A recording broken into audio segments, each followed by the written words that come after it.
Hey, what's going on, everybody? My name is Corey, better known as the Seaman, and I want to welcome you to another edition of the Seaman's Cinema Sit Down. Oh, it is just Spider-Man No Way Home conversation and coverage all over the place right now, man. It's the biggest thing going on in the world. I mean, COVID is rearing its head in a big bad way again, and yet people are not hesitating to go see Spider-Man No Way Home. I went on a Tuesday night in a sold-out theater that was mostly non-comic book fans, and I say that because the comic book fan moments that popped in the movie didn't really pop with that crowd, but they were so about what was going on in the world of Spider-Man and things in the MCU in general. And we've been talking about some potential theories and things that could be coming, and our first post-credit scene showed us our man, Mr. Eddie Brock / Mr. Venom. We got to see our two guys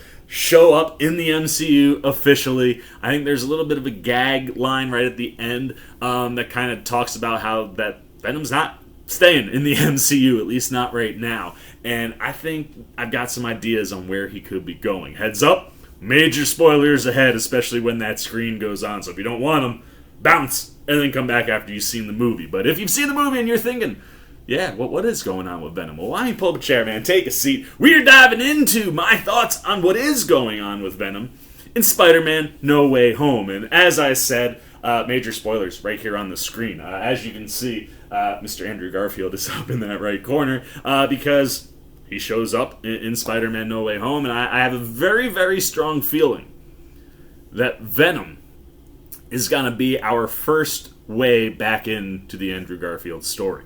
But before we go there, we got to talk about the post-credit scene in general. And as we saw in that scene, we got Venom at a bar at the island that him and Eddie transport to at the end of Let There Be Carnage, right? The end of Let There Be Carnage confirmed that Venom is not in Tom Holland's world. He's not in the MCU. But he does move there at the end of the movie, and they also confirm that Venom, has the ability to connect and speak to the other Venoms across all universes, which is why he has information and understands who Peter Parker is.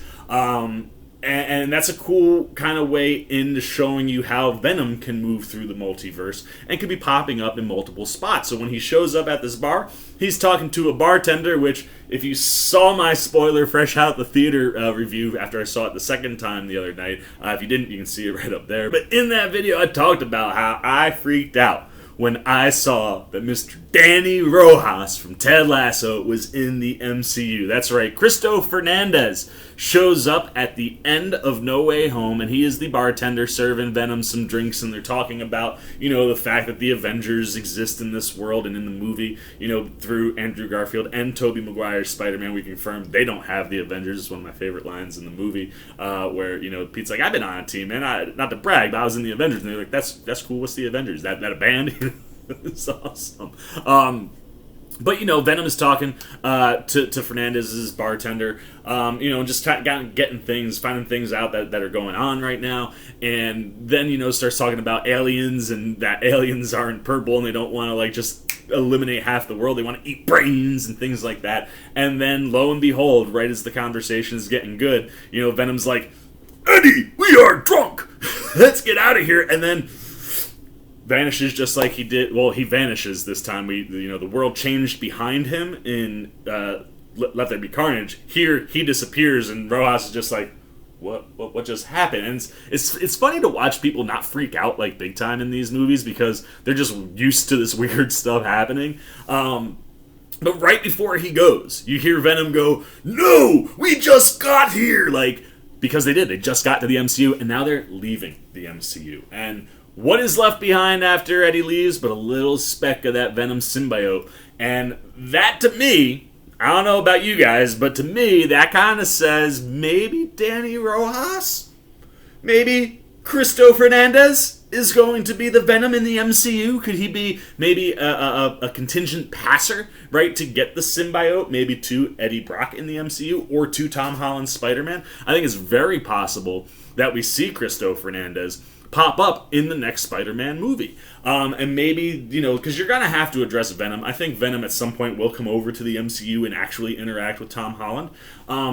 But to get that Venom kind of story going, you've left a bit back in the MCU universe, and maybe Cristo Fernandez is our way in. That would be so cool. As a fan of his from Ted Lasso, like, if you told me you got to see Venom juggling a soccer ball and yelling out, like, football is life, or something, like, that would be so freaking cool. But even if it's not, I think that Venom symbiote is definitely going to play into part of the Spider-Man world, and maybe part of how the Venoms can connect to each other through the universes. Maybe they have the ability to leave a piece of themselves behind, and that can allow them to figure out what's going on in multiple places. I think we'll see all of that kind of transpire in Venom 3, and very much, I think, just confirms that Venom is definitely coming to the MCU.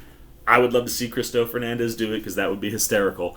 And it would be awesome, because I really do enjoy him and his performance in Ted Lasso. So to see him do a little bit more would be fun. But either way, I think there is a Venom coming, but it's not going to be, Tom Hardy's Eddie Brock. I think Tom Hardy's Eddie Brock, when we go to Venom 3, is maybe jumping around. Maybe he's popping to different universes. I think his storyline will be rooted there, because you have to make Venom 3 a Venom movie. But I think Venom 3 could be the perfect spot to bring Andrew Garfield back and start working him into the world. There are rumors already starting to circulate that there are potentially multiple projects connected to Andrew Garfield as Spider-Man, and I think fans would lose their minds for that. It's one of those things where Andrew Garfield, I think the feels are stronger for Garfield in No Way Home than they are for Tobey, because Tobey, I never really got the outspoken Spider-Man love from Tobey. I think he's very appreciative of the role. I think he loved being Spider-Man. But you didn't get, and granted, social media and things were different back there, but I never got, that he was, this diehard Spider-Man fan who always wanted to be Spider-Man, It was, the right opportunity came around for Tobey, and he capitalized on it, and he loved it. And obviously he loved it. The way he comes back and the way he plays the role in No Way Home, he loved it. But Andrew Garfield was an outspoken Spider-Man fan who was dreaming of playing Spider-Man, for a very long time, and this was a kid who chased the role down, who got the role, who understood Spider-Man a little bit better than Tobey, and I think immediately became a fan favorite, right? That first Amazing Spider-Man movie, it's a really good Spider-Man movie, I rewatched all of them before No Way Home came out, and they're all good movies, but having to redo the Spider-Man origin, I think, hurt that movie. Then you get to Amazing Spider-Man 2, and Jamie Foxx is putting on a performance, and then they turn him blue and completely neuter him, and it just took some of the wind out of the sails of that movie, too, where, Kevin Feige saw an opportunity where Amazing Spider-Man was not connecting the way that I think Sony was hoping it would, even though fans outspokenly loved Garfield as Spider-Man.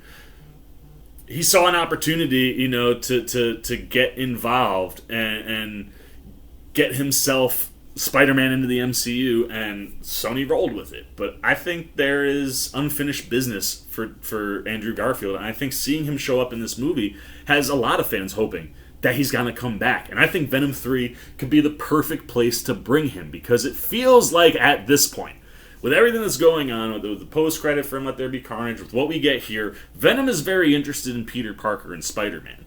And you can't go 3 Venom movies without a Spider-Man showing up. And I don't think Feige's going to let Holland just go play in all these Sony movies. But you're going to need a Spider-Man in all of these Sony villain movies, right? Morbius is coming. We know there's a bunch of other villain movies, maybe Black Cat or Silver Sable. There's all these ideas. A Kraven the Hunter movie is coming.